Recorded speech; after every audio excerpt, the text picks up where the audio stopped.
मित्रों, सादर जय श्री कृष्ण। हमारे YouTube चैनल में आप सभी का बहुत बहुत स्वागत है। मैं हूँ आपके साथ विशाल शास्त्री। प्राचीन काल में एक सेठ जी के 7 पुत्र थे। सातों के विवाह हो चुके थे। सबसे छोटे पुत्र की पत्नी श्रेष्ठ चरित्र की विदुषी और सुशील थी, परंतु उसके भाई नहीं था।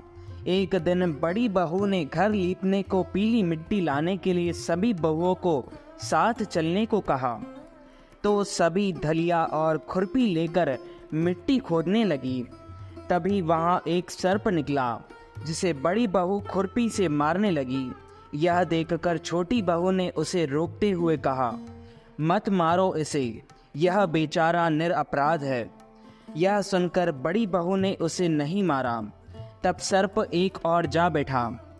तब छोटी बहू ने उससे कहा, हम अभी लौट कर आती हैं, तुम यहाँ से जाना मत।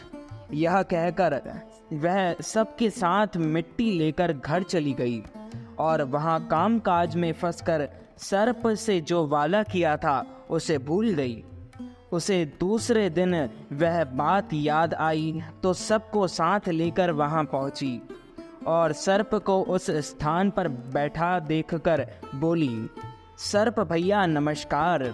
सर्प ने कहा, तू भैया कह चुकी है, इसलिए तुझे छोड़ देता हूँ, नहीं तो झूठी बात कहने के कारण तुझे अभी डस लेता। वह बोली, भैया मुझसे भूल हो गई, उसकी क्षमा मांगती हूँ। तब सर्प बोला, अच्छा तू आज से मेरी बहन हुई और मैं तेरा भाई हुआ, तुझे जो मांगना हो मांग ले।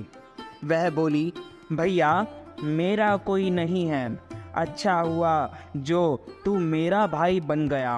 कुछ दिन व्यतीत होने पर वह सर्प मनुष्य का रूप रखकर उसके घर आया और बोला कि मेरी बहन को भेज दो। सब ने कहा कि इसके तो कोई भी भाई नहीं था, तो वह बोला, मैं दूर के रिश्ते में इसका भाई हूँ, बचपन में ही बाहर चला गया था। उसके विश्वास दिलाने पर घर के लोगों ने छोटी को उसके साथ भेज दिया।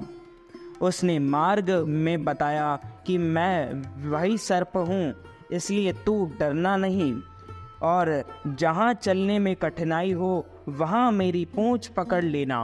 उसने कहे अनुसार ही किया और इस प्रकार वह उसके घर पहुंच गई। वहां के धन ऐश्वर्य को देखकर वह चकित हो गई। एक दिन सर्प की माता ने उससे कहा, मैं एक काम से बाहर जा रही हूँ, तू अपने भाई को ठंडा दूध पिला देना।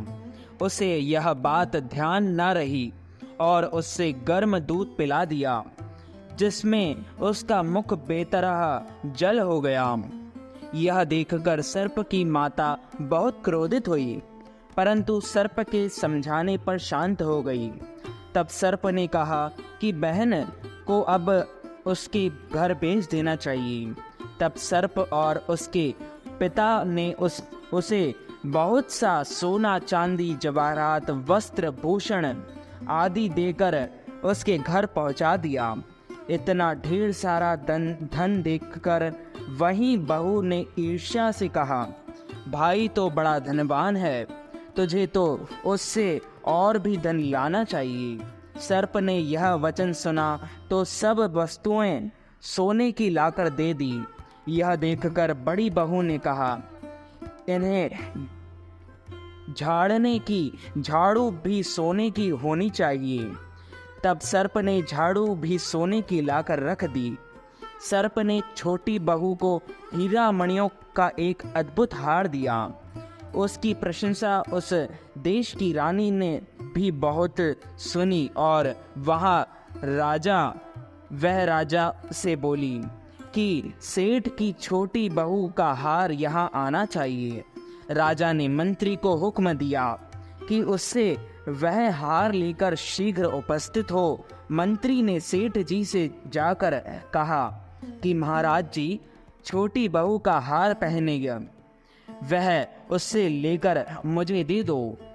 सेठ जी ने डर के कारण छोटी बहू से हार मांगकर दे दिया।